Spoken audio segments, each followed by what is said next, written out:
Hi, and welcome to The American Vision. I'm Joel McDurmon, bringing you today a special interview that I've been waiting for a long time to do with a friend of mine and author, Mr. Brent Allan Winters. Brent is a practicing attorney, very seasoned, and also a scholar and a gentleman. And he's written this very, very fine book, which I highly recommend, The Excellence of the Common Law. When I first read this book, it immediately jumped out to me that he and I were greatly on the same page, particularly on the idea that there are only two types of law in society, and that is God's law and a fallen man's law. And based upon those, there are two legal systems, and you can trace them all through history. You can see them active in the founding of our nation, America, and you can also see them operative still in governmental systems today in different ways. Although we widely recognize that we have lost many of our rights and liberties, that there have been many encroachments from humanism and various other humanistic isms out there, nevertheless, we still see at the root of it all our English and American common law system. This book outlines what that system is, what it was and is, better than just about anything I've seen, with a special attention on what is due process, how does it operate, how does it affect every area of life, how is it not just this technical thing that's up in the court realm somewhere, but it's actually something that's very practical that affects every area of our lives and how we live our lives, how we relate to each other, how we limit the powers of government and of corrupt fallen man in our society, and many, many other things. And as I said, it traces those ideas through history to show you why our system is unique, why it is derived from biblical law, and how we got there. I highly recommend this book, among the few books that I say is a must-read for most Christians. Now, this is a big, fat, daunting-looking book, and you'll hear that come up in this first interview. And it's very interesting to me how Brent answers that. It's really only certain academics and lawyers themselves who are kind of afraid of this book. It's actually very friendly to common folk. Actually, what is God's law for, after all? It's very simple. It's very fundamental. We can all understand it. And this book is written in the very same way, so that even homeschool families, he says, have read this to their children and gone through the entire book and understood it just fine. And I think it's therefore not only filled with information we all need to grasp and understand, which is very rarely understood today, but it's able to be accessed by all of us. So I highly recommend this book. We carry it in our store at American Vision, and I encourage you highly to go there and check it out and get yourself a copy. I hope you enjoy this interview. Just before we start, let me say I want to give a big thank you to Ken Tillman, who donated his studio and his time and his skills in putting this together in Charleston, Illinois. So thank you, Ken, and thank you to all of you who watch and enjoy this. And again, go to our store and check out The Excellence of the Common Law. And I'll be back at the end of this interview with a few more words. So hi, this is Joel McDurmon with The American Vision, and I've been waiting a long time to do these series of interviews with Mr. Brent Allan Winters. And Brent is a seasoned common law lawyer, and when you hear he's a lawyer these days, that means one thing to the modern mind, but I'm telling you, you're in for a treat. This is something entirely different. It's tied to biblical law, to American history in a way you've probably never thought of before. And I'd like to introduce this talk a little bit, Brent, by reading a section from the Declaration of Independence. And when people hear about the Declaration of Independence, they think, oh, this is American history. And this section right here, when I understood what it was talking about, this goes all the way back to Cain and Abel. This goes back to Nimrod, Babylon. These issues follow Scripture all the way through all of history up until today and the tyrannies we're facing today. So I just want to read this and we'll go from that point. Of course, the Declaration of Independence is in my view, is a covenant document. And they're telling the King of England, look, we had a covenant or a contract with you and you've broken it. And here's why. And so they list, by my count, 27 clauses in there for doing this, and he did this, and he did that, and he did this, and he quartered troops here, and he did all that, right? And then you get down to this one. Yes. And it says, for abolishing the free system of English laws in a neighboring province, establishing therein an arbitrary government, and enlarging its boundaries, so as to render it at once an example and fit instrument for introducing the same absolute rule into these colonies. And that's a lot to think about. I have discovered that to be true because of a conversation we had a few years back about the Quebec Act. Yes. Absolutely. And in the historical context is the Quebec Act, in which the King of England was allowing for the first time in colonial North America there to be a different type of legal procedure done than was being done in what we call the common law tradition. I would even say a lack of procedure, whereas our common law is due process, this and process-oriented. The law of the city, the civil law, the canon law of the Church of Rome, the law that was Parliament said Quebec could have, yes, because of the French Roman population there. It is result-oriented. We must, whatever we do in our tribunals, we must achieve the will that is the government or the powers that be have commanded. And then beyond that, extended the boundary of Quebec clean down from above the Great Lakes to the Ohio River, taking in all of what is now Wisconsin, Indiana, Michigan, Illinois. And then that helped me understand why Patrick Henry, governor of Virginia, commissioned George Rogers Clark to come back and take that territory back, because a good share of it was part of the colony of Virginia running clean to the Mississippi River that the king had granted by charter. Right. No small matter, that's right. It doesn't say much, but the people that read that understood all of that. Yeah, but built on that historical context, there are a couple things in there. He says, abolishing the free system of English law. Yes. And then instituting a different system of law. And so you get, here Jefferson is talking about two different systems of law that are in fundamental conflict. Yes. And that's where I want to go. So let me introduce your book. Brent is the author of this and several other books we're going to talk about today in a series of interviews. This is a big, as you can tell, thick book. What do we got here, Brent? Almost 700. No, 958 pages. 958 pages. Excellence of the common law. And that's a phrase that's used in various ways. We're going to talk about it at length here today. But I would simply say that the way he's talking about common law here in the English tradition and the early American tradition is biblical law, or very, very close to it. An attempt to be consonant with it. Exactly. To use a word that, well, consonant's a good word. Yeah. And so this book goes through the early history. It lays out what common law is and what is that other rival system Jefferson was talking about, civil law. Yes. And then it goes into the history of the development of both, and then it gives you a lot of cases of how they're different. Yes. And there's just packed with information and history, just eye-opening on almost every page. A subject that one time was well known and taught in all of our law schools by requirement, comparative law, because there are only fundamentally two traditions of religion, law, and government among the race of Adam, and never have been any more than two. There are many different labels, yes, but they're really fundamentally only two. That is the law of the land and the law of the city. And the law of the land, that phrase lifted from Magna Carta, was one of the ways that those that went before us named or talked about what we call today our common law. Absolutely. And I said it goes back to Adam and Eve, actually Cain and Abel. Well, yeah. And because what does Cain do the moment he suffers the guilt of having murdered his brother? God banishes him. What does he go to do? He builds cities. He builds the first city, and there's a whole history in that.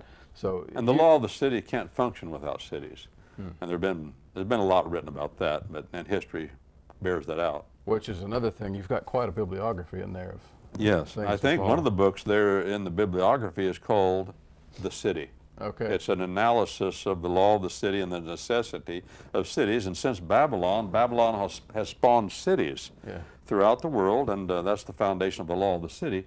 And then, of course, in the end, in the book called Revelation of the Revelator, John, he points out there will be no more cities. Yeah. The Lord will... This city is replacing... There will be one city, yeah, one holy city, but all the cities of the earth will be destroyed. That's in sync with the theme of the law of the land versus the law of the city, and the covenant, the ultimate covenant of God, which has to do with land. Yeah. Now, I don't want people to get the idea that this is about two country boys that don't like the city, and so we've got this vendetta. I've been accused of that. But this is about, well, we are fundamentally. Yes. We both grew up here. This is in southern Indiana and southern Illinois. We both grew up in this area. But this is, ultimately, we're talking about two rival legal systems. One, a law of the city, one of the law of the land. And it's not city versus land as much as it is the two different types of jurisprudence and how they go about things. Yes. Can you tell us a little bit, what is the difference between common law, or you can tell me what is the nature of common law and why is it different from the nature of civil law? Well, in the book, I've cataloged about 30 major differences. Yeah. And of course, then throughout, I try to contrast and compare, because our common law, and there have been many common lawyers through the centuries that have said this, our common law is unknown until there's adversity, because it is fundamentally an adversarial system. In other words, we believe through the centuries we have accepted through experience that the truth is buried in unrighteousness, as Paul says, Romans chapter 1. And the only way to get it out is if there's a sharpened fight where people have a real case in controversy, where there is really, as common lawyers have said, there's a bloody plaintiff. If there's no bloody plaintiff, our courts in America don't even have jurisdiction. In other words, you can't go to a court, and this is one of the major differences between the law of the land and the law of the city. You can't go into court in America and say, you know, Judge, I was wondering how the court would rule if this happened. He won't take jurisdiction. And our Constitution of the United States, which of course primarily and first and foremost applies to the general government in Washington, D.C., but it is a common law government, and our Constitution is a brief of common law government. It says that the federal courts only have jurisdiction over real cases and controversies. And what it means by that, that's a common law phrase in our common law tradition. It means there must be two parties that stand to lose life, liberty, property, or a combination thereof. And they've got dogs in the fight, and they're sharp to it. Because if you're not sharp to the fight, the truth, we believe, will not bob forth. So if you don't have, I'm involved in a case now where a fellow's been sued, and it's over property rights of a church. And the people, the denomination that sued him, have no claim to the property, no deeds, no color of ownership, but yet they're suing. So the argument is, this is not a real case in controversy. You don't have standing. You're not a bloody plaintiff. You don't own the property. We're not going to let you into court. That's one of the arguments. Yeah. That goes on all day, every day. Well, the law of the city is not that way. The law of the city is a hypothetical law. If you could picture in your mind monks in a smelly, dusty library somewhere in Europe, that's the law of the city. It's a law of scholasticism. It's a law of logic. Is it a sense forget the facts? Where they try to write down every single case or possibility of law and make a statute out of it? That's right. And it is an attempt of the powers that be. For instance, even, I should say, almost every country in the world is ruled by some form of the Code of Justinian. The Code of Justinian is the most precise expression of the Roman Empire's law. And the Emperor Justinian in the 6th century got his legal beagles together, and he said, I want you to write a code that covers every possible contingency that could bob forth from the relationships of human existence, and I want to make sure that my will governs it. And so that's what a fundamental of the law of the city is, an attempt. And by the way, he said this. He said, I don't want any judges tampering with it. I'm appointing judges. They're not really judges. All they're supposed to do is parse this code. A whole nother difference. Yeah, between the two systems. And so the judges, and this is true in France, South America, Germany, Vietnam, Russia, China, yet today the judges are appointed by the powerful party, the will of the state, and their pay and their their jobs depends upon the favor of the will of the state. If you disagree with the will of the state as a judge, you're gone. It's a civil service position. They aren't even trained as lawyers. They're trained as judges. They are not lawyers. They have no connection to defending the rights of individuals in the private sector outside of government. To quote Chief Justice in Shanghai, he was a Christian man.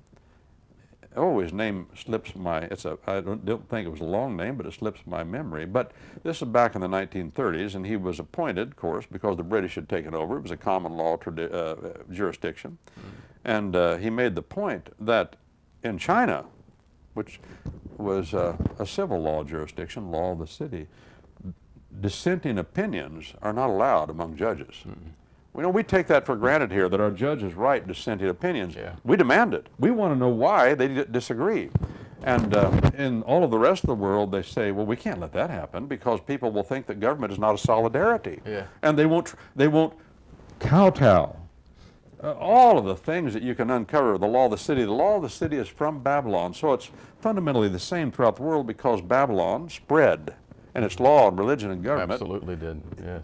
And those are some of the fundamental differences. I said a while ago, of course, well, let me start back with the idea that the government must control the judges. In our country, our Constitution is a brief of common law government. The Supreme Court has said that it is awash with the phrases and the words of our common law. You cannot understand it unless it's informed by our common law. It's not intended to explain things. It says jury, it doesn't explain the jury. It says dollar, it doesn't explain the dollar. It says the right to remain silent, it doesn't expound it. All of those words and phrases, confrontation of witnesses, for example, they're not explained because people that lived at that time in America, the population of about 3 million people, it was part of who they were, and they recognized at that time, and when you read the writings, you realize this, they recognized at that time that they were different than all of the rest of the world. That's what makes us, and I like to say as English-speaking people, are we smarter? Are we smarter than other people? No, that's not it.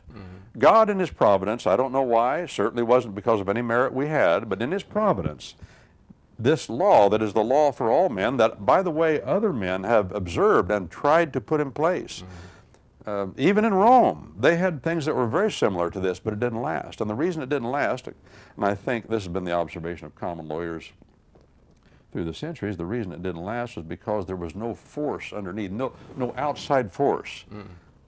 In the law of the city, that an outside force, an outside standard to refer to in cases of dispute, to limit the governments of men, because the law of the city does not acknowledge anything beyond the governments of men. Absolutely, and that's one of the fundamental, most simple ways of seeing the difference to me, is that civil law is a system of power and control that is top down from men over men. Men, and not outside of men. We are a government in America, we say, have said for a couple of centuries, of laws and not men. John Knox said to Mary Queen of Scots, young, impetuous, promiscuous. John Knox said this. Yeah, John Knox said it, dangerous, and he said to her, your will, madam, is no reason. And her will was no law either. That was John Knox's point. And of course, that made her cry, but she was dangerous. But that's the way it is, the law of the city.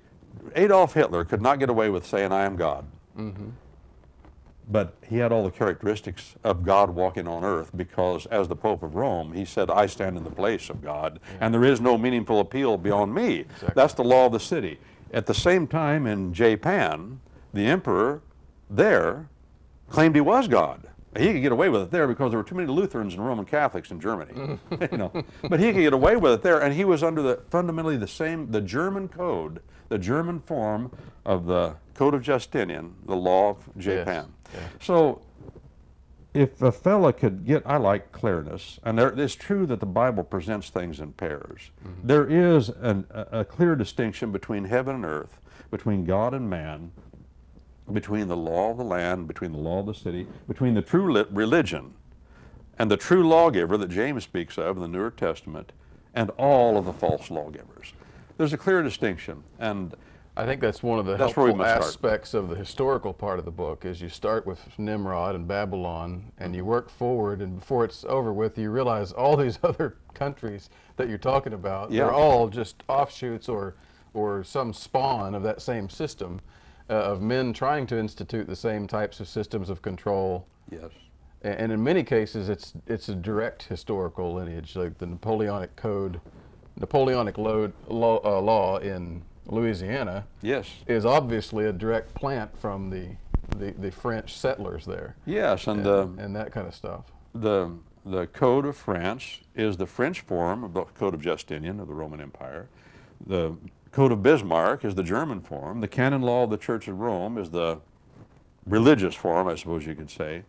But there's a connection too then between all of the false religions, and the major ones we face in the world today: Islam, Judaism, There's an Romanism. appendix on Islam in the book, which is great because it's not this mysterious Arabic thing out there. It's just one more variation of the civil law, Of the law of the tied city. to a false religion.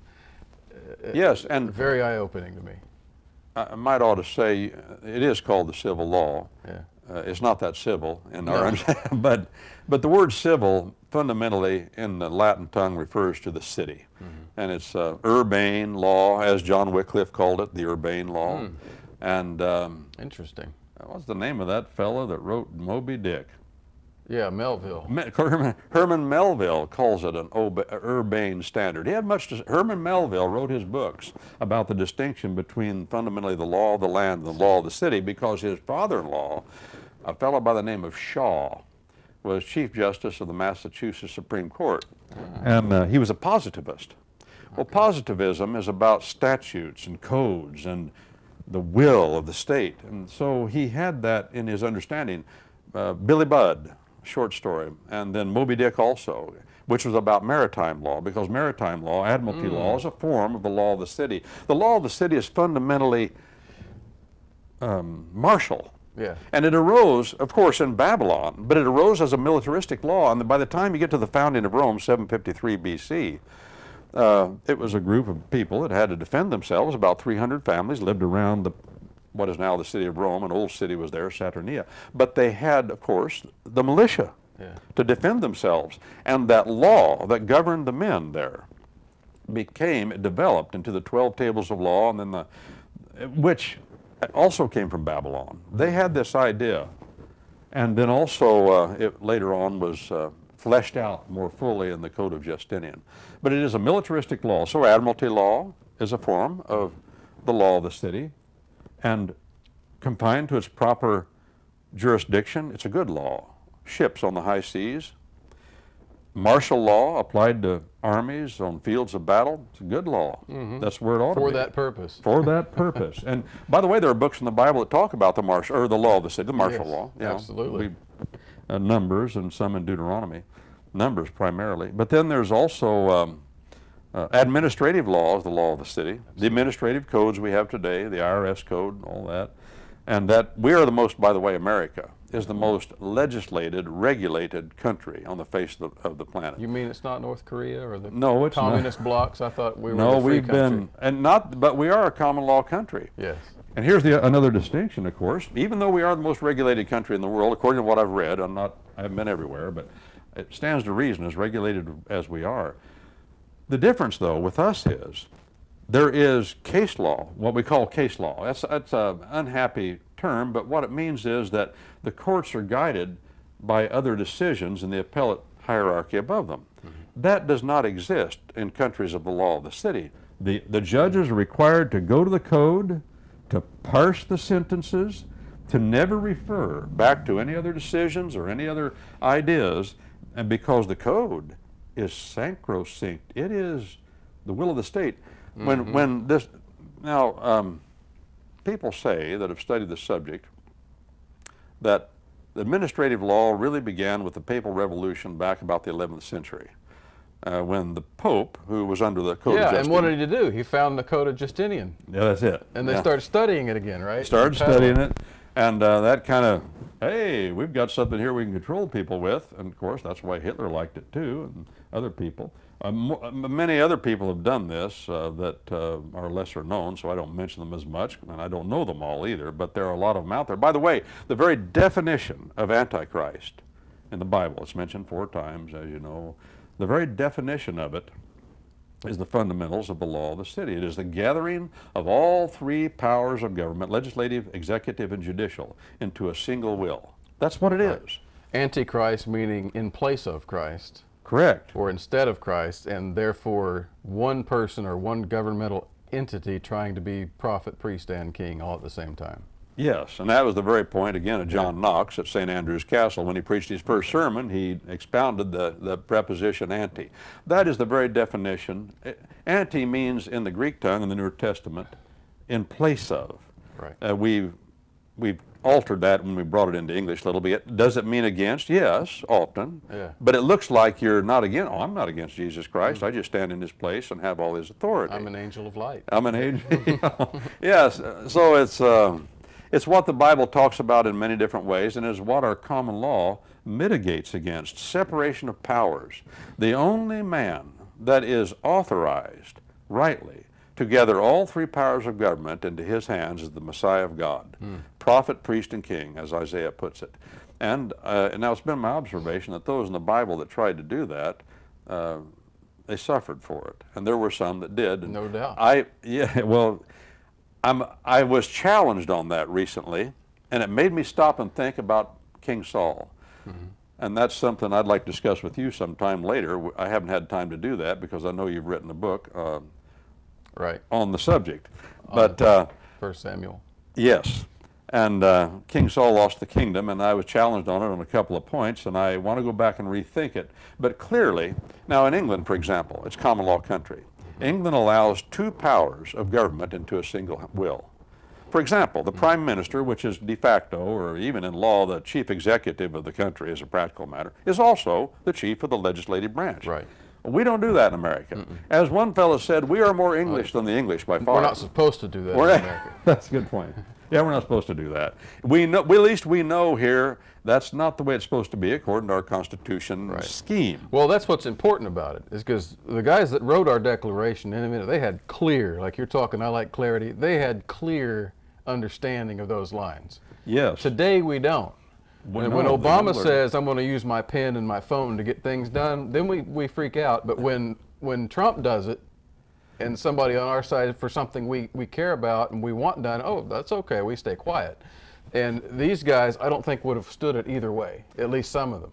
No, certainly they would not have. And we have an understanding, and we've lost it. And the folks that drafted our fundamental documents understood it because of the people that were here. Even those that didn't go to church and didn't like Christianity knew they had to adhere to it or they wouldn't be accepted anywhere. Right. Like Tom Paine. You know, and I even think men like Jefferson thought they were continuing the Reformation of those very principles, putting them into more consistent for any faults that he hadn't, clearly, the Bible was important, or he wouldn't have formed his own understanding of it and tried to even print it. We still have the copy of it extant. But what I was going to point out was that even at that time, they were fully aware of the Bible, and they were fully aware of what folk called, out of the Reformation, the depravity of man. And because they understood the depravity, or they accepted it, and they accepted it even about themselves, and they knew that no man could be entrusted with too much power, and he becomes dangerous when he is. And there is a fellow from England that was an ardent Roman Catholic in the most ancient and traditional form, that made the statement that's become very famous: power corrupts and absolute power corrupts absolutely. Now, I would disagree with him, but I understand his point, and I agree with the result, but power never corrupted anybody. Man he has that imperfection in him, even if it's hidden. The power exacerbates the corruption, and that is true. So Acton made the point, but Acton went on to say in that same paragraph, he said, there is no doctrine as monstrous as the doctrine that says the office sanctifies the man. He said, as power increases, the presumption against the rightness of the power holder must increase, not decrease. And he had it right. That's common law. And he lived in a common law country. He understood his own government. Wonder how did he stay Roman Catholic? Well, he's like a lot did today, I think. This is my conclusion. He reverted back to the earliest centuries of what he believed was Romanism. He was in that ilk and that idea of Mel Gibson and his father. I see. I got is what I understand. I got it. Yeah. Well, that's all just amazing stuff. He blew a head gasket, Joel. Acton blew a head gasket when the Pope pronounced and made it official the doctrine ex cathedra. Okay. You know that the Pope cannot speak error when he speaks when his haunches are sitting. So that was 1871, I think, at Vatican I or something like that. The date has escaped me, maybe, but that upset him, and that's why he said power corrupts, absolute power corrupts absolutely, because he was incensed against the Pope of Rome saying that. But that is the fundamental doctrine of the law of the city. Now, you say, there's a note I took here from your book last night, that you can witness common law's resistance to the civil law over the ages. You use this phrase, its resistance. Yes. Say a little bit about that. Well, and there's a lot of ways, because let me just tell the readers, I'm sorry to interrupt you. That's all right. But we've got, Brent also wrote several smaller books here, one on the militia, one on the jury system, and one, which is one of my favorite books that I recommend to everybody, Don't Talk to the Police. And this is the most pro-justice book that everyone would think was anti-police from the title. But if you understand what he's saying, it's absolutely fundamental. It transforms your thinking about American government. But so all of those books flow out of the principles that are talked about in this larger book, and I think that's a good thing. So in the next coming segments where we continue discussing some of these issues, we're going to get into those topics a little better. Well, but each one of those would be kind of a subheading under that. How does the common law resist the civil law? Because that's your tools right there. That's a good point. And some people said this thing is too intimidating, this big book. Yeah. And mostly lawyers, by the way, and people. The common people eat it up. Oh, but the yeah. lawyers, they don't want to touch it. I've had homeschool parents say they've read the whole thing to their children, and they enjoyed reading it. And of course, the children pick up a lot. You know how kids are; they're sponges. Oh yeah. Oh, I shouldn't say kids. My grandmother forbade that. Kids are not, or children. I said it again. Yeah. Children are not goats. Yeah, that's They're right. children. Okay, I got it, Grandma. But at any rate, these books were an attempt to package it a little smaller so it wouldn't be so intimidating, but I don't think that was so necessary. I'm glad I did it. But this does focus on particular things. The book about the militia clauses, there are 4 in our Constitution of the United States that are largely forgotten. I call it the sleeping militia clauses.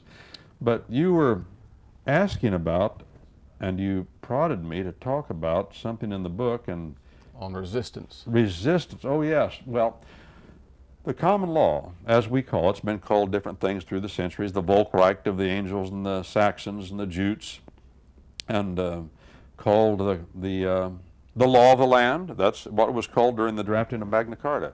And that phrase lifted from Magna Carta of 1215, and it's in Article 6 of our Constitution now. It says this Constitution is the supreme law of the land. What does that mean? That means it's due process. Yes. The supreme law of the land does not refer to just law in general. That phrase, lifted from Magna Carta, means due process. And our Supreme Court has acknowledged that. And our common law is not a law. It's not result-oriented. It is process-oriented. Our common law says we follow due process, the most important principle and the most important right of our Constitution of the United States is due process of the 5th Amendment. It is, and what is due process? You can't even recognize it, says our Supreme Court. You don't know exactly what it is. We have fundamental ideas. Notice. The Supreme Court says this. Yes. And now, a lot of our courts have said it, of yeah, course. sure. Because when you get into the throes of the battle of trial before the jury, and it's taken from trial by battle, now we do battle by trial. And it's according to the rules, but it's still messy. It's a fight. And our common law due process is not known until the fight is engaged, until the horns have been locked, until people start struggling. And you know, when people struggle, they do and say the darndest things. It's amazing. And the rest of the world doesn't experience this because they don't experience the truth just popping out when you don't expect it because somebody gets mad because they're facing. We have oral trials. And of course there's a reason for that, but it's good it turned out that way. At common law, the trials are oral. That means you face other people. That means the public can come in and watch. That means the newspapers can come in and watch. And so that they can see, are things done according to due process? Is everybody getting a fair shake? Is it a fair fight? That's a word or a phrase, a fair fight, that comes from our English-speaking world. It doesn't exist in the rest of the world because fair fighting is not what it's about. In the other parts of the world, it's about dominating the other man. Yeah. Take, for example, in the Bible. Clearly, the Bible tells us that men are to dominate the land. And everything that we have comes and arises from the land. And God gives us the land as the great gift, and He wants us to take care of it according to His terms. And we call it the law of the land for that reason.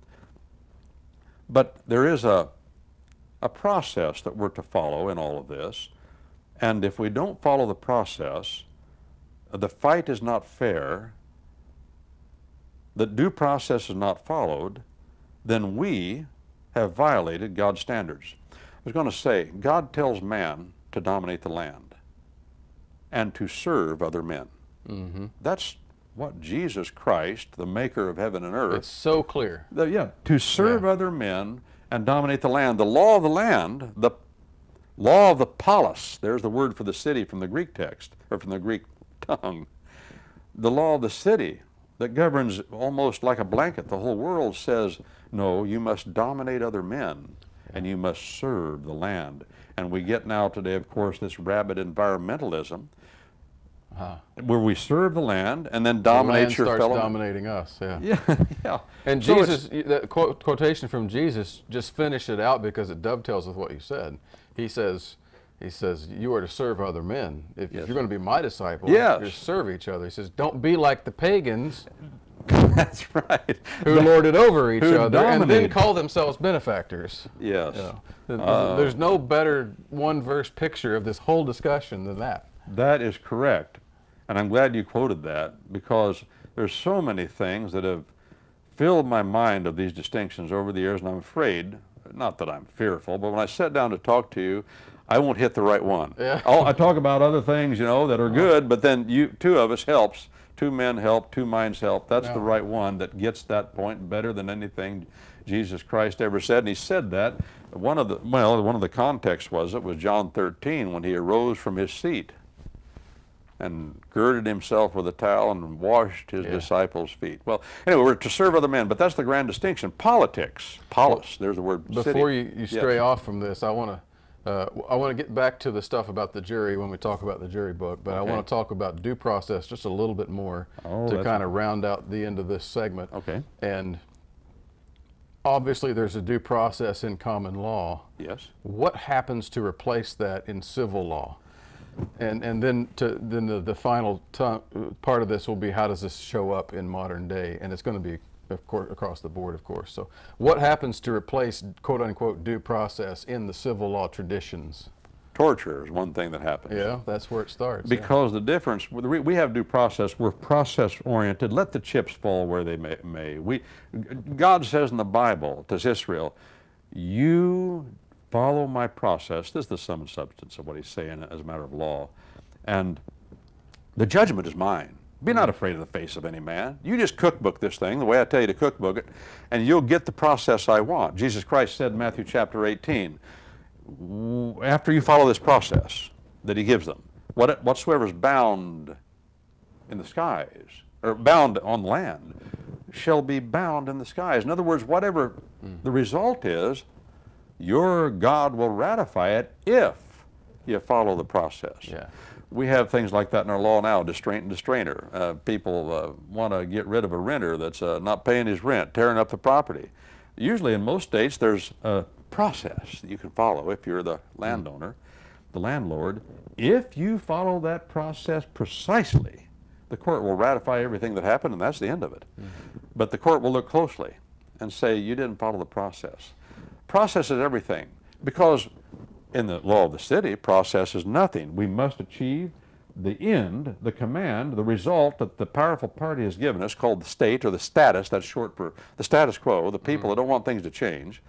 We must reach the result they want. Well, then the ends justifies the means. Absolutely. At common law, Absolutely. the means, the process justifies the result. We even say, lawyers in law school learn this. They hear this phrase, good process, reliable result. Yeah. No good process, no due process, we're not going to trust the result. The appellate courts say that in America. And I don't know that they all understand why, but we have the machinery in place in America. It's still there. We still talk that way. We still talk about it. Common law, you don't make law at common law. You find it. Yeah. And our courts still say the findings of the court. Why? Because the true law, the true principle and the application of it is the mind of God. God is eternal. His mind is eternal. His will never changes.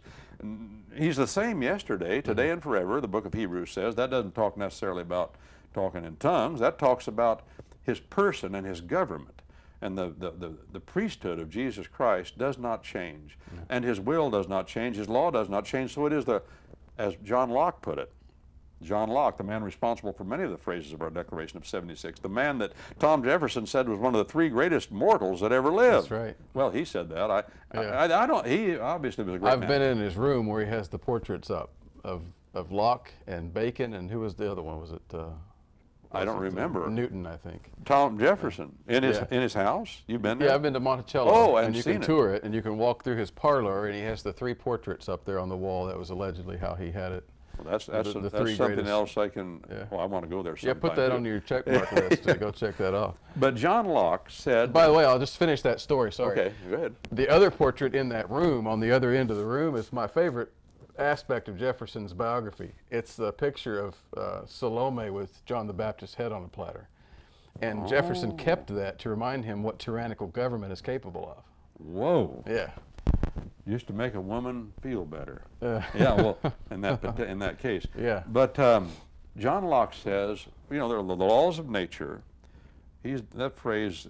He was a fan of the Scottish Enlightenment. John Locke. Yeah, that's true. And that whole idea of the laws of nature and the laws of nature's God arose from the Reformation in Scotland.